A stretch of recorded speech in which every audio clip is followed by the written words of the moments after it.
Okay, we're going to go ahead and get started here. I just wanted to create this recording on the scientific method. I've been getting a few questions for those of you who have been coming in and asking. I appreciate that. Um, as to what this project is all about. So, obviously, if we go over some of the information, remember that in the live lesson that we had 2 weeks ago, the scientific method essentially is a way for us to prove or disprove how natural phenomena occur. So it's inquiry. It's a means of questioning that arise from your observation. So for this project, you are supposed to observe your natural environment, whatever that may be, and come up with a question that you'd like to test using the scientific method. Okay. Um, However, remember, you're not actually going to conduct this experiment. Okay, so the goal of this project is for you to think like a scientist, okay, to observe a little bit around you and then pose a possible question that if you were to design an experiment, you could. Okay, so what you're doing with this project essentially is you're doing the setup, you're doing the what you would believe, how you would test it, and then from there you're actually going to come up with some what you believe might happen and a conclusion that you think might happen based on your prior knowledge, or your thoughts. So the way this project is going to work is you're going to define a problem, and for those of you who I've already talked to, you already know what I'm looking for. For those of you that don't, I'm really flexible with this project, okay? And it can be anything, and it doesn't necessarily have to be um, totally dependent upon what's around you. It could be something that maybe interests you that's not necessarily related to biology, okay? So, for example, I have had individuals in the past who have done things about um, cats. For example, do cats or do animals prefer um, a certain pet food over another, or does a certain animal sleep more than another animal, and is it time dependent, or is it daylight dependent? So I'm really flexible with regards to what you're looking to do. Um, so that would be where you would define your problem, and then stating your hypothesis, which is your possible solution. I believe that this animal prefers brand A versus brand B, or I believe that this animal likes the daylight versus the nighttime.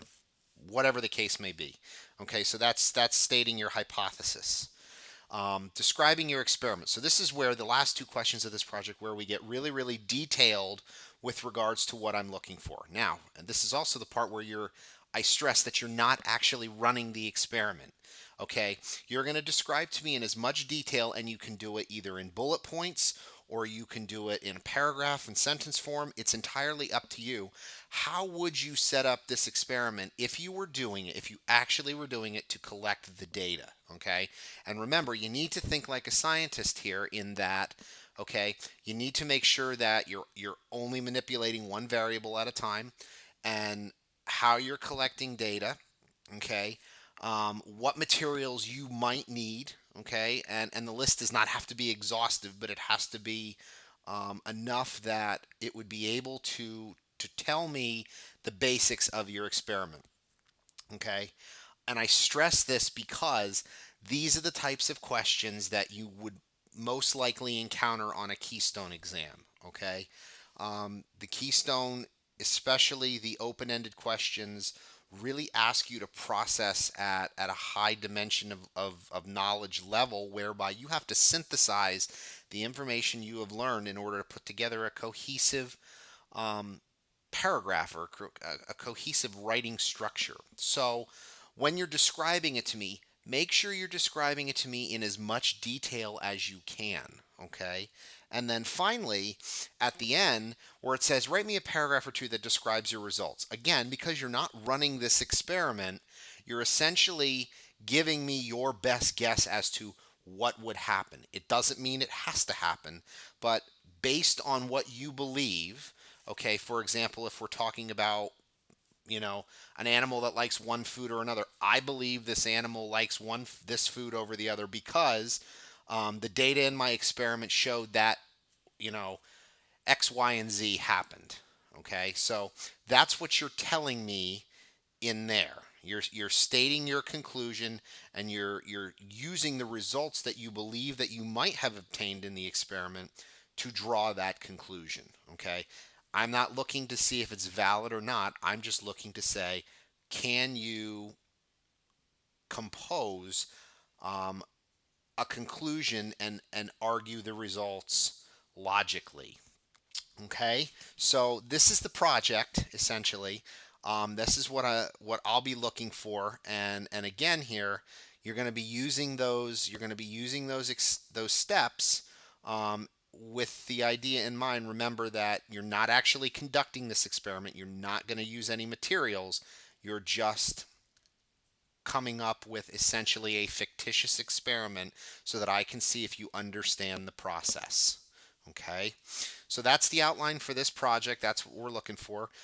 Stay tuned in the coming weeks as we go through more and more projects. I'm going to keep posting more and more videos so that you have an idea of how to attack these projects. And if you need more help, certainly reach out to me in the virtual office.